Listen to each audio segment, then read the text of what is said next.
Good afternoon mga kamigos. Nandito ako ngayon sa Malaking Cross, kung sasabihin dito sa bayan ng Sugod. At saka overlooking ito dito sa bayan po ng Sugod. Yan, makikita natin ang mga kabayanan. Tsaka yung Sugod Bay Area. Ayun.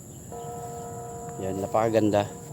So makikita natin dyan mga kabundukan. So ayan ang kasamahan ko, nasa ibabaw sila, nag-aantay sa akin.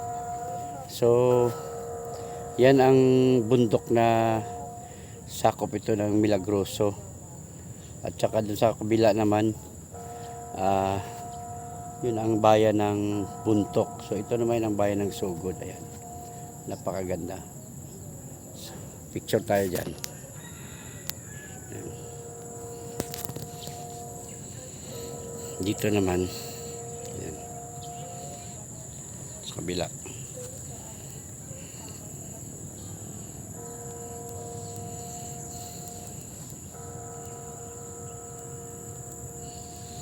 So yan, napaganda. Pasyal kayo dito.